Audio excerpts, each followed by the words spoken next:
அக்ஷய திருதியை வரலாறு. அக்ஷய திருதியை நாடு முழுவதும் இந்துக்களால் கொண்டாடப்படும் மிக புனிதமான நாட்களில் ஒன்றாகும். இந்த நாளில் தொடங்கும் இதுவும் எப்போதும் வெற்றி பெறும் என்பது நம்பிக்கை. இந்த நாள் நல்ல அதிர்ஷ்டம், வெற்றி மற்றும் அதிர்ஷ்ட ஆதாயங்களின் அடையாளமாகும். அக்ஷய திருதியை எப்போது கொண்டாடப்படுகிறது? தமிழ் மாதமான சித்திரை மாதத்தின் சுக்ல பகுஷத்தின் 3வது நாளில் அக்ஷய திருதியை கொண்டாடப்படுகிறது. இந்த நாளில்தான் சூரியன் மற்றும் சந்திரன் இருவரும் தங்கள் கிரகங்களில் சிறப்பாக இருப்பதாக கூறப்படுகிறது. புராணங்கள் மற்றும் பண்டைய வரலாற்றின்படி இந்த நாள் பல முக்கிய சம்பவங்களை குறிக்கின்றது.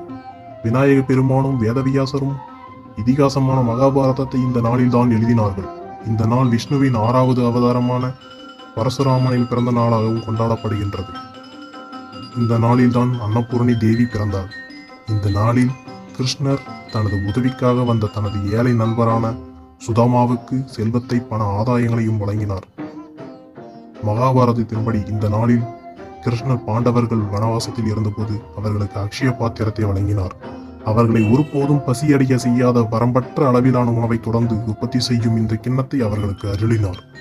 இந்த நாளில் கங்கை நதி வானத்திலிருந்து பூமியில் இறங்கியது. இந்த நாளில்தான் குபேரர் லட்சுமி தேவியை வழிபட்டார்.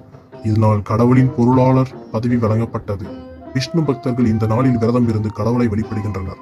பின்னர் ஏழைகளுக்கு அரிசி, உப்பு, நெய், காய்கறி, பழங்கள், ஆடைகள் வாங்கி தொண்டு செய்யப்படுகின்றது.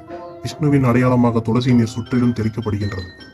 கிழக்கு இந்தியாவில் இந்த நாள் வரவிருக்கும் மறுபடை காலத்திற்கான முதல் உணவு நாளாக தொடங்குகிறது. இந்த நாளில் ஏராளமானோர் தங்கம் மற்றும் தங்க நகைகளை வாங்குகின்றனர். தங்கம் அதிர்ஷ்டம் மற்றும் செல்வத்தின் அடையாளமாக இருப்பதால் இந்த நாளில் இதை வாங்குவது புனிதமாக கருதப்படுகிறது. இந்த நாளில் புதிய தொழில் முயற்சிகள், கட்டுமான பணிகள் இந்த நாளில் தொடங்கும். ஆன்மீக நடவடிக்கைகள், தியானம் மற்றும் புனித மந்திரங்கள் உச்சரிப்பது எதிர்காலத்தில் நல்ல அதிர்ஷ்டத்தை உறுதிப்படுத்த முக்கியமாக கருதப்படுகிறது. பகவான் கிருஷ்ணரின் பக்தர்கள் இந்த நாளில் சந்தனத்தால் கடவுளுக்கு அபிஷேகம் செய்கிறார்கள். அவ்வாறு செய்தால் அந்த நபர் இறந்த பிறகு சொர்க்கத்தை அடைவார் என்று நம்பப்படுகிறது.